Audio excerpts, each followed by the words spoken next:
أعوذ بالله من الشيطان الرجيم. بسم الله الرحمن الرحيم.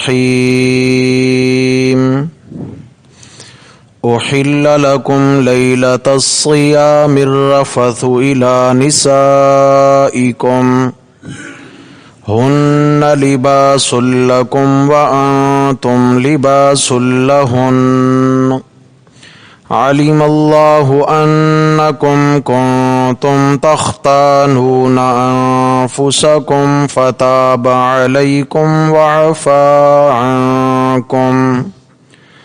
الآية. أحل لكم ليلة الصيام الرفث إلى نسائكم.